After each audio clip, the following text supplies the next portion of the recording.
Hello, నమస్కారం.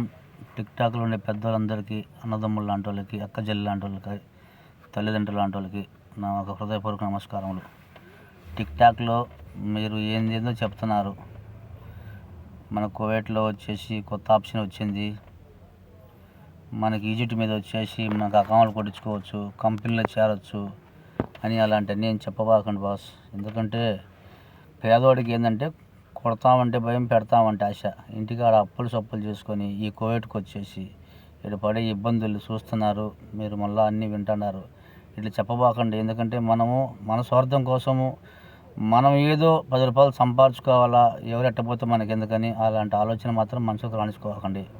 తర్వాత మన ఇండియాలో మన పెద్ద పెద్ద మేధావులు ఉన్నారు. మన కువైట్లో ఉజార్లో పనిచేస్తున్నారు, పెద్ద పెద్ద దాఖలేలో పనిచేస్తున్నారు, షేకుల దగ్గర పనిచేస్తున్నారు.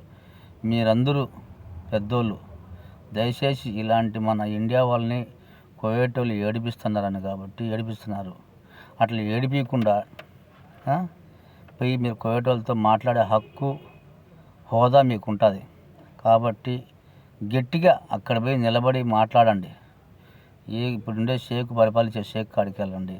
ఇది తీసుకెళ్ళండి, మామూలుగా తీసుకెళ్ళండి, మీడియా తీసుకెళ్ళండి. ఇండియా వ్యాప్తంగా ప్రధానమంత్రి వ్యాప్తంగా ఆయన chief minister Chandrababu Naidu sir గారికి, పవన్ కళ్యాణ్ సార్ గారికి వీళ్ళందరికీ తీసుకెళ్ళండి. వాళ్ళకి చెప్పండి, ఇవన్నీ తెలిసి చేయండి. ఈ సుమన్ టీవీ ఉంది కదా, సుమన్ టీవీ అనేది ప్రతి ఒక్కటి ఏదేదో చేస్తూ అంటారు.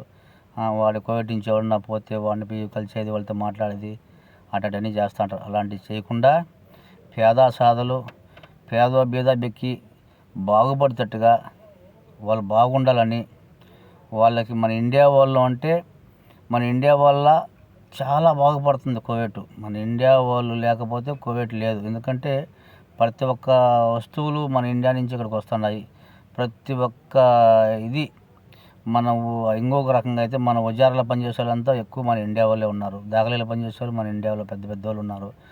ఇంట్లో పని మనుషులు ఎక్కువ నమ్మకంగా చేస్తున్నారంటే మన ఆడ అక్క చెల్లెళ్ళు చాలా నమ్మకంగా మన ఇండియా వాళ్ళే చేస్తున్నారు. ఏ రాజ్యాలు, ఏ కంట్రీ వాళ్ళు కూడా ఈ మాదిరిగా నమ్మకంగా చేయట్లేదు. మన వాళ్ళు భయం భక్తులతో పొట్ట పట్టుకొని ఇక్కడికి వచ్చి ఎన్నో ఒకసాట్లు పడుతున్నారు. ఇలాంటి ఇప్పుడు ఆయన జీలకర్ర మురళీ గారు ఉన్నారు కదా, జీలకర్ర మురళీ గారు ఎన్నెన్నో సేవలు చేస్తున్నాడు.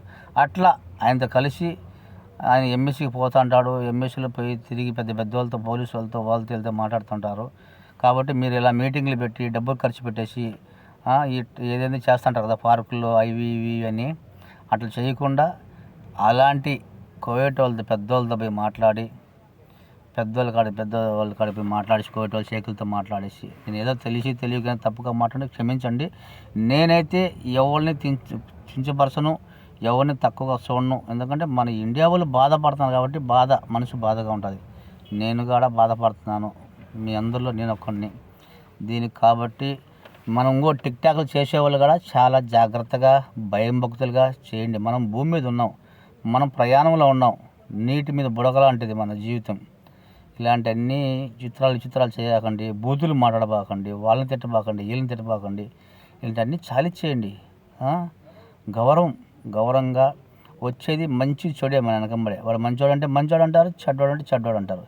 ఇలాంటి విచ్చలవిడిగా మాట్లాడొద్దు, విచ్చలవిడి చేష్టాలు చేయకూడదు. అక్క చెల్లెళ్ళారా, తల్లి లాంటి వాళ్ళకి మీకు అందరూ చెప్తున్నాను, మీ వయసు ఎలా ఉంటుందో మీ వయసు బట్టినా మీరు నడుచుకోండి. ఒంటిని కాపాడుకోండి, ఒంటి నిండా గుడ్డ కట్టుకోండి. విచిత్రంగా ఉండబాకండి. ఎందుకంటే మీకు అందరికీ పేరున నేను చేతులెత్తి నమస్కారాలు చేస్తున్నాను. మన ఇండియా చెడ్డ పేరు రానివ్వకండి. మీరు అనుకుంటున్నారు టిక్టాక్ ఇండియాలో లేదులే, మనం ఏమేమి చేస్తామో ఏదేదో చేయగలుగుతామని మీరు విచ్చలవిడిగా అయిపోతున్నారు. భయం భక్తులు లేకుండా చనిపోతున్నారు. ఆ భయం భక్తులు పెట్టుకోండి. ఎవరికైనా తెలియకుండా పలానోడు భార్య ఇట్లా చేస్తుంది, పలానోడు ఇలా చేస్తానంటే మనకి చిగ్గుచెట్టు. మనం దేనికి వచ్చినాం కోవిడ్కి? ఏదో 10 రూపాయలు సంపాదించుకొచ్చినాం. 10 రూపాయలు సంపాదించుకొని మట్టు మర్యాదగా బతకాలని వచ్చినాం. కాబట్టి ఆ మట్టు మర్యాదని గమనించండి. మన ఇండియన్స్ అందరూ, ముస్లిమ్స్ కానీ, క్రిస్టియన్స్ కానీ, హిందువులు కానీ, మన అర్హత ఎంత, మన తాకత ఎంత ఉన్నది, మనం ఎలా బతకాలా, మనం 10 మందిలో తలెత్తుకొని నడచవాలా అని అది ఒక ఆలోచన పెట్టుకొని ఎవరిని తిట్టుకోబాకండి, ఎవరిని తక్కువ చూడబాకండి, బూతులు మాట్లాడబాకండి. అసలు మీకు అసలు ఒక్కసారైనా ఆలోచన లేదా, మనం ఇట్లా బూతులు మాట్లాడుతున్నామే, మన మాటలు మరి మాట్లాడుతా అంటే ఎవరినో చూస్తే ఏమనుకుంటారు, ఎవరైనా వింటే ఏమనుకుంటారు, ఇది ఎక్కడికో వెళ్ళిపోతుంది, ఎవరో ఒకరు పోతారు ఇండియాకి, అది టిక్ టాక్ ఓపెన్ చేస్తారు. ఇప్పుడు కాకుండా ఇంకొక రోజులుగానే టిక్ టాక్ ఓపెన్ అవుతుంది. భవిష్యత్తునే కదా, జీవితాలు నాశనం అయిపోతాయి కదా. ఇలా ఎందుకుంటున్నారు, ఎందుకు ఈ మరి చేస్తున్నారు? వ్యాపారం చేసుకునే వాళ్ళు వాళ్ళ బతుకుదీరు కోసం వాళ్ళు చేసుకుంటున్నారు, కాదంటలా. కువైట్లో చూస్తున్నారు కదండి, ఎంత బాధ పెడుతున్నారు అందరినీ కువైట్ వాళ్ళు. కైతాన్లు అయితే తరిం పడుతున్నారు, ఫర్మాలు అయితే తరిం పడుతున్నారు. రోడ్ల మీద బండ్లు ఆపేస్తారు, బండ్లు ఇద్దరుంటే ఒప్పుకోట్లా. ఇంకా మనం ఏదో బతుకుదీరు కోసమో ఏదో చేసుకొని బండ్లు తోలుకొని బాడుగులు తోలుకొని బతున్నారు. పట్టుకునేది మాట్లాడకుండా 2-3 రోజులుగా సాపరు, 2-3 రోజులు జైలు పెట్టడం, 4 రోజులు సాపరు చేస్తారు. అక్కామలేమో ఓలే కొడుతున్నారు, ఇజాలేమో ఓలే ఇస్తున్నారు, పట్టుకోవడం ఓలే పట్టుకుంటారు. మీ పెద్దోళ్ళు మీరందరూ మేధావులు, మన కువైట్లో ఉండేవాళ్ళు పేరుని అందరికీ చెప్తున్నాను. పెద్ద మేధావులు ఉన్నారు కదా, ఈ మేధావులు మొత్తం అందరూ పెద్దోళ్ళు అందరూ కలిసి మీకు ఒక శక్తి ఉండాలి మాట్లాడదానికి. కువైట్ వాళ్ళతో షేకుల దగ్గర కూర్చొని మాట్లాడడానికి మీకు ఉన్నది. మాకంటే మేము డ్రైవర్లము, కూలీ చేసుకునే వాళ్ళు, మాకు అంత శక్తి లేదు. కాకపోతే మన ఇండియా వాళ్ళని ఏడిపిస్తున్నారని చెప్పేసి కొంచెం మనసు బాధ అంతే. మేము మాట్లాడే శక్తి మాకుంటే మేము డైరెక్ట్ పోయి మాట్లాడే శక్తి ఉన్నిందంటే మేము పోయి మాట్లాడేవాళ్ళమే. కానీ మాకు అంత అర్హత లేదు, అంత శక్తి లేదు. కాకపోతే మీ పెద్దవాళ్ళకి మేము విన్నపం చేసుకుంటున్నానండి. మీరు ఎవరైనా టిక్ టాక్లో ఉండేవాళ్ళు, ప్రతి ఒక్క టిక్ టాక్లో ఉండేవాళ్ళు, ఆడవాళ్ళు కానీ మగవాళ్ళు కానీ, బలిది ఏది అంటారు నాకు తెలియదు, బలి తీయమంటారు అది అంటారు కదా, అదైతే నాకు పూర్తిగా తెలియదు.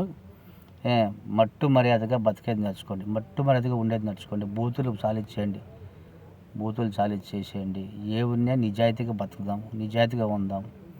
నా ఏదన్నా తప్పుగా ఉండుంటే, తప్పుగా మాట్లాడితే అందరూ నన్ను క్షమించండి.